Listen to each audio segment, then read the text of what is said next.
Assalamualaikum warahmatullahi wabarakatuh. Selamat datang di video pembelajaran di sesi ketiga untuk mata kuliah pendidikan seni. Kali ini kita akan bahas tentang jenis-jenis seni. Adapun cabang-cabang seni yaitu ada seni rupa, seni pertunjukan, dan seni sastra. Seni rupa itu dibagi menjadi dua, yaitu ada seni terapan dan seni murni. Seni terapan ini termasuk ke dalam desain atau termasuk ke dalam desainer baju yang saat ini yang banyak menjadi seorang desainer. Nah, itu termasuk ke dalam seni terapan. Untuk seni murninya yaitu ada lukis, seni kriya, dan seni patung. Untuk seni pertunjukan yaitu ada seni tari, seni musik, dan seni teater. Seni tari itu dibagi dua juga, yaitu ada tari tradisi dan juga tari modern. Untuk tari tradisi ini dibagi menjadi beberapa bagian, yaitu ada tarian klasik, ada tarian rakyat, dan juga ada tarian modern. Untuk modern ini biasanya tarian-tarian kreasi atau tarian-tarian kontemporer. Berikutnya yaitu seni pertunjukan musik. Ada juga yang sama seperti tari, ada seni musik tradisi, seni musik klasik, dan seni musik modern.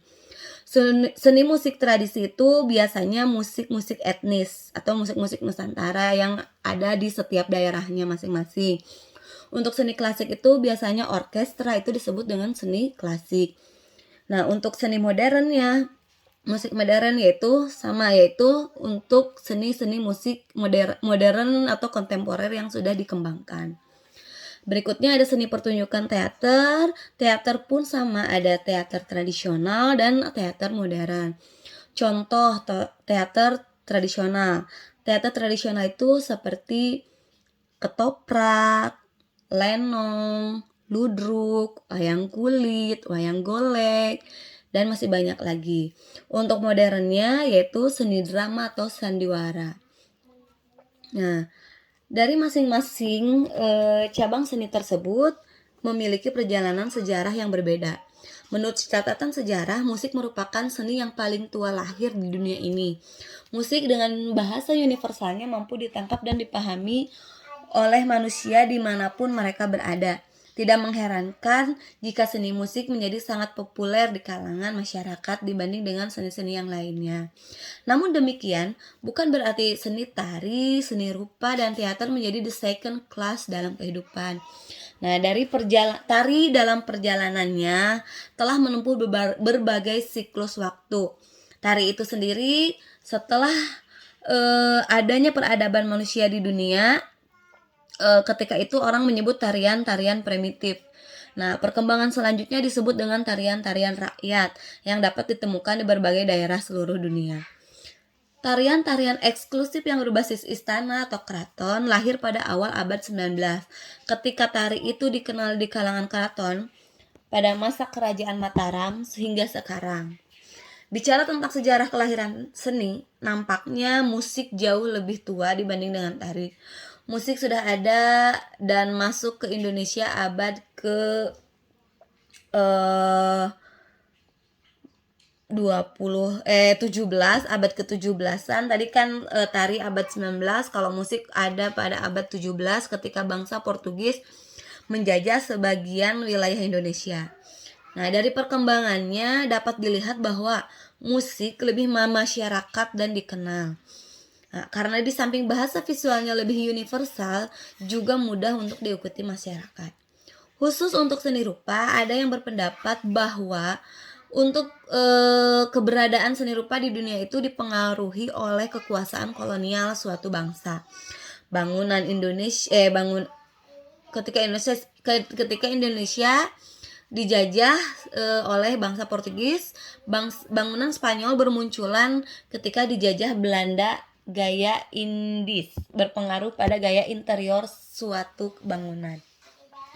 Perkembangan dunia seni rupa mengalami masa boomnya ketika lahir berbagai gaya dan aliran seni rupa yang dicetuskan oleh beberapa tokoh seniman dunia. Tokoh-tokoh seni rupa dunia seperti Picasso, Avandi merupakan penentu langkah dan pemberi warna sejarah kehidupan seni rupa modern saat ini. Apresiasinya adalah upaya untuk pengenalan terhadap objek seni kepada masyarakat luas. Apresiasi bisa dilakukan secara aktif dan juga bisa secara pasif. Apresiasi pasif dapat dilakukan ketika seorang menyaksikan pertunjukan atau melihat pameran tanpa ada tindakan untuk mengkritik atau menilai pertunjukan adalah melibatkan pertunjukan maupun pameran yang dilihat. Apresiasi aktif adalah melibatkan agresian dalam kegiatan tertentu, misalnya seorang ikut menari ataupun terlibat dalam sebuah pementasan teater. Apresiasi aktif dapat pula ditempuh dengan memberi komentar atau kritikan terhadap satu objek pemeran seni rupa yang ia saksikan. Nah, secara garis besar, wawasan seni berhubungan dengan 3 hal, yaitu ada seni dengan alam, seni dengan ekspresi, dan seni dengan lingkungan. Nah, yang seni berhubungan dengan alam di sini mengisyaratkan manusia untuk selalu ingat pada alam sebagai sumber penciptaan seni. Karya seni sebenarnya merupakan tiruan alam. Ketika karya seni itu merespons situasi alam yang sedang terjadi, seseorang pelukis gunung dan atau pemandangan yang indah ini tidak lepas dari pengaruh suasana alam yang diamati. Mendekatkan anak pada alam sangat penting, artinya untuk memberi apresiasi tentang sumber inspirasi penciptaan karya seni. Seni dengan ekspresi yaitu seni dengan memang tidak bisa dipisahkan, keduanya akan saling mendukung, atau seni di dalamnya ada ekspresinya. Sebaliknya, dalam membicarakan ekspresi tidak akan lepas dari cabang seni tertentu. Berikut contohnya, seni tenun ikat dari Sumba Timur yang memiliki ekspresi khasnya. Nah, yang berikutnya yaitu seni dengan lingkungan. Seni berhubungan dengan lingkungan memberi pesan kepada anak untuk selalu dekat dengan lingkungan sekitarnya. Kehidupan masyarakat yang variatif sangat memungkinkan untuk dijadikan rujukan untuk membuat karya seni. Dari lingkungan ini, seorang anak didik dapat merefleksikan ke dalam ungkapan seni menurut kemampuan yang ia miliki.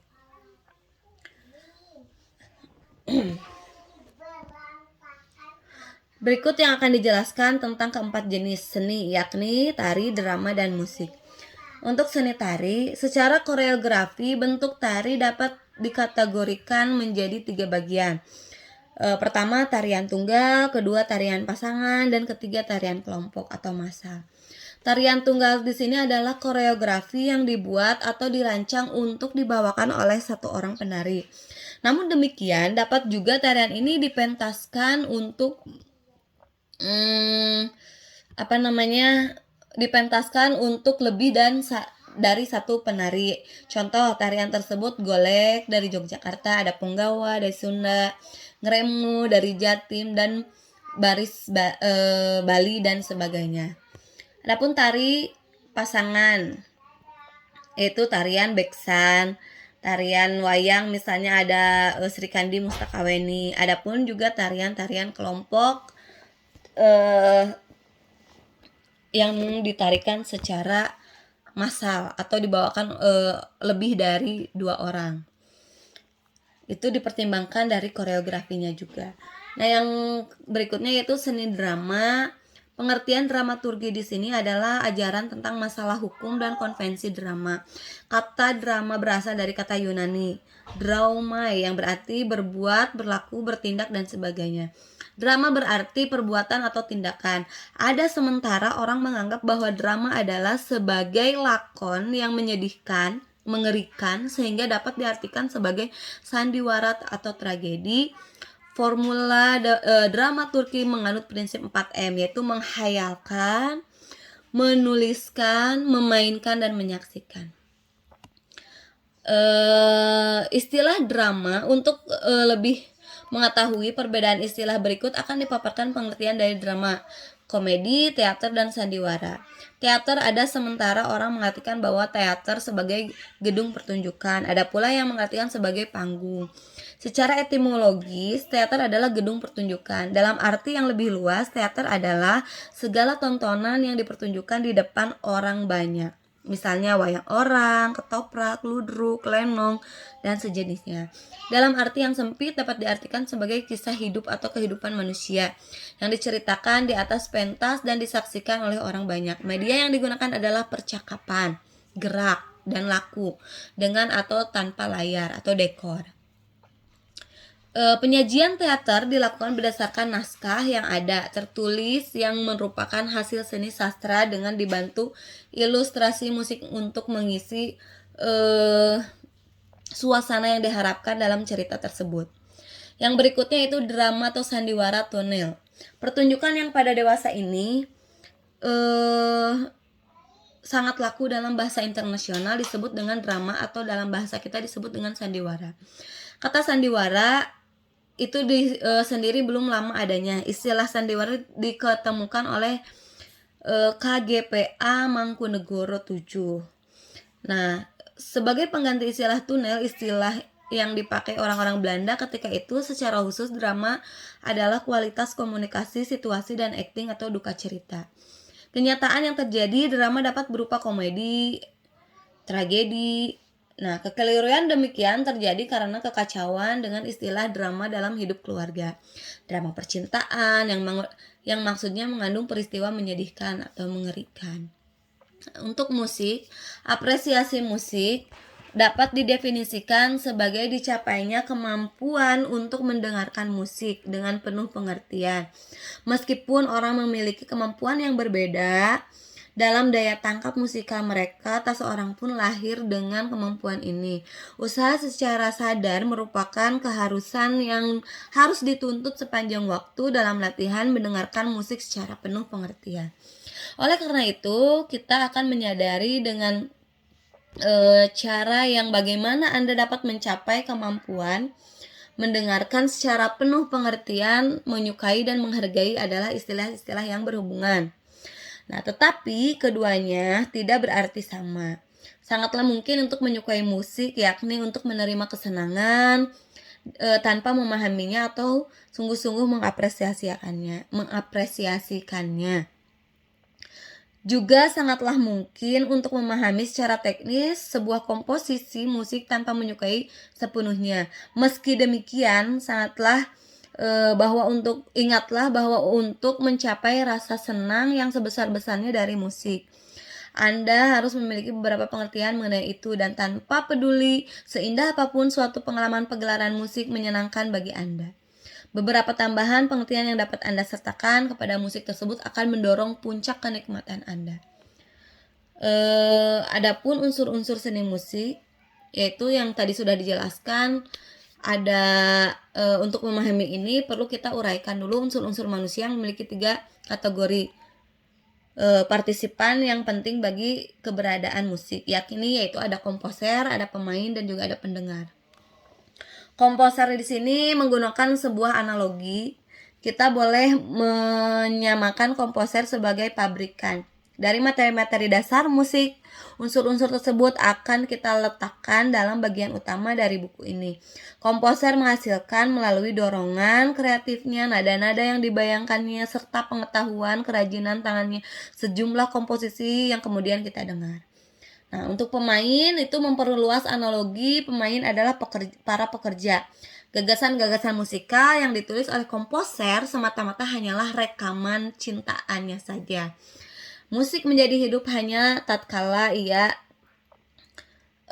diterjemahkan dari simbol-simbol musikal di atas kertas kepada bunyi yang sesungguhnya melalui si seniman pemain itu. Nah, yang ketiga itu pendengar atau penikmat. Tentu saja pendengar adalah konsumer. Konon keduanya, komposer dan pemain, tak dapat tanpa pendengar. Karya seni komposer dan pemain tak akan berarti sama sekali tanpa kelompok pendengar. Bagi Anda pendengar, kami berikan perhatian yang utama dalam buku ini. Untuk unsur-unsur mekanis ini dalam menambahkan peranan manusia seperti disebutkan di atas adalah sejumlah unsur-unsur lain yang dibutuhkan bagi produksi musik. Meskipun manusia juga dilibatkan di sini, tapi dalam hal ini mereka memainkan peranan keduanya.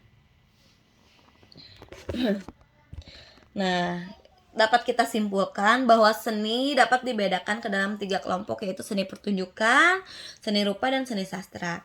Seni pertunjukan disajikan di depan penonton, memerlukan ruang dan waktu. Seni rupa dihadirkan di hadapan penonton untuk dihayati dan hanya memerlukan ruang, materi, teknik, dan mazhab yang dianut seni rupa Indonesia saat ini adalah mazhab barat, naturalis, perspektif, momenopnam, yakni gambar diambil hanya dari satu arah, satu tempat, satu waktu, seperti memotret sebuah subjek. Nah, seni lukis tradisional kita lebih hidup karena memiliki untuk waktu selain unsur lainnya, unsur ruang dan datar. Dalam sistem ruang waktu datar, bidang datar bermatra 3, panjang lebar waktu. Menurut catatan sejarah, musik merupakan seni yang paling tua lahir di dunia ini, yang dengan bahasa universalnya mampu ditangkap dengan dan dipahami oleh manusia. Secara garis besar, wawasan seni berhubungan dengan alam, ekspresi, dan lingkungan. Secara koreografi, bentuk tari dapat dikategorikan menjadi 3, yaitu yang pertama tarian tunggal, yang kedua tarian pasangan, dan tarian kelompok atau massal. Untuk dramaturgi, ajaran tentang masalah hukum dan konvensi drama. Kata drama berasal dari kata Yunani draumai yang berarti berbuat, berlaku, bertindak, dan sebagainya. Nah, drama berarti perbuatan atau tindakan. Formula dramatur menganut prinsip 4M, yaitu menghayalkan, menuliskan, memainkan, dan menyaksikan. 3 kategori partisipan yang penting bagi keberadaan musik yakni komposer, pemain, dan pendengar. Nah, unsur-unsur mekanis yang dibutuhkan dalam produksi musik yaitu medium dan publikasi. Nah, itu rangkuman dari keseluruhannya. Untuk pembelajaran sesi 3 ini di pendidikan seni mungkin cukup sekian. Sampai jumpa di pembelajaran berikutnya. Assalamualaikum warahmatullahi wabarakatuh.